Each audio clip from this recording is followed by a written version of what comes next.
ഇന്നത്തെ അറിയിപ്പുകൾ. പാസ്പോർട്ട് നടപടികളുടെ ഭാഗമായുള്ള പോലീസ് വെരിഫിക്കേഷൻ റെക്കോർഡ് ഇനി ഡിജി ലോക്കർ വഴി ലഭ്യമാകും. ഇതോടെ രേഖയുടെ പേപ്പർ രൂപം കയ്യിൽ കരുതേണ്ട ആവശ്യമില്ലാതാകും.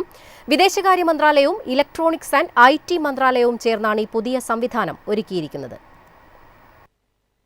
പേപ്പർ രഹിത സേവനങ്ങൾ പ്രോത്സാഹിപ്പിക്കുന്നതിന്റെയും നടപടിക്രമങ്ങൾ ലഘൂകരിക്കുന്നതിന്റെയും ഭാഗമായാണ് ഈ തീരുമാനം. പാസ്പോർട്ട് നടപടികൾ പൂർത്തിയായാൽ ഉപഭോക്താക്കൾക്ക് തങ്ങളുടെ ഡിജിറ്റൽ ലോക്കർ അക്കൗണ്ടിലെ ഇഷ്യൂഡ് ഡോക്യുമെന്റ്സ് എന്ന വിഭാഗത്തിൽ നിന്ന് വെരിഫിക്കേഷൻ റിപ്പോർട്ട് ലഭിക്കും. ഇത് എപ്പോൾ വേണമെങ്കിലും ഡൗൺലോഡ് ചെയ്ത് ഉപയോഗിക്കാം. മൊബൈൽ ആപ്പ് വഴിയോ വെബ്സൈറ്റ് വഴിയോ എപ്പോൾ വേണമെങ്കിലും ഈ രേഖ പരിശോധിക്കാനും ഡൗൺലോഡ് ചെയ്യാനും സാധിക്കും. അത്യാവശ്യ യാത്രകൾക്കോ ജോലിക്കോ ഇത് ഏറെ ഉപകരിക്കും. ഉദ്യോഗസ്ഥർക്കോ ഏജൻസികൾക്കോ ഈ രേഖ കൈമാറേണ്ടി വന്നാൽ ഫോട്ടോ കോപ്പി എടുത്ത് സാക്ഷ്യപ്പെടുത്തി നൽകുന്ന ബുദ്ധിമുട്ട് ഇനിയുണ്ടാവില്ല.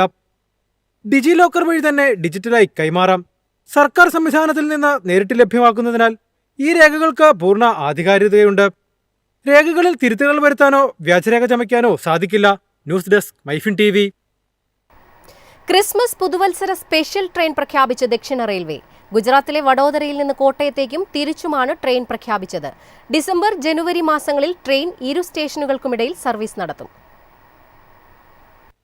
ഡിസംബർ 20 മുതൽ എല്ലാ ശനിയാഴ്ചകളിലും ട്രെയിൻ വഡോദരയിൽ നിന്ന് കോട്ടയത്തേക്കാണ് സർവീസ് നടത്തുക. ഡിസംബർ 20, 27, ജനുവരി 3, 10 തീയതികളിൽ രാവിലെ 9:05 വഡോദരയിൽ നിന്ന് ആരംഭിക്കുന്ന സർവീസ് പിറ്റേന്ന് രാത്രി 7 മണിക്ക് കോട്ടയത്തെത്തും. തിരികെ ഡിസംബർ 21 മുതൽ ജനുവരി 11 വരെ എല്ലാ ഞായറാഴ്ചകളിലും ട്രെയിൻ സർവീസ് നടത്തും. ഡിസംബർ 21, 28, ജനുവരി 4, 11 തീയതികളിൽ രാത്രി 9 മണിക്ക് കോട്ടയത്ത് നിന്ന് സർവീസ് ആരംഭിക്കുന്ന ട്രെയിൻ 3-ാം ദിവസം രാവിലെ 6-ന് വഡോദരയിലെത്തും. ശബരിമല സ്പെഷ്യൽ ട്രെയിനുകളും കഴിഞ്ഞ ദിവസം ദക്ഷിണ റെയിൽവേ പ്രഖ്യാപിച്ചിരുന്നു. ജനുവരി മാസത്തിൽ സർവീസ് നടന്ന 2 സ്പെഷ്യൽ സർവീസുകളാണ് പ്രഖ്യാപിച്ചത്. മഹാരാഷ്ട്രയിൽ നിന്നും തെലങ്കാനയിൽ നിന്നും കൊല്ലത്തേക്ക് ഈ ട്രെയിനുകൾ സർവീസ് നടത്തും. ഈ 2 ട്രെയിനുകളും ചേർന്ന് ആകെ 6 സർവീസുകളാകും നടത്തുക. News desk MyFin TV. സംസ്ഥാനത്ത് ഡിസംബർ മാസത്തെ സാമൂഹ്യ സുരക്ഷാ പെൻഷൻ വിതരണം ആരംഭിച്ചു. 63 ലക്ഷത്തിലേറെ പേർക്ക് 2000 രൂപ വീതം ലഭിക്കും.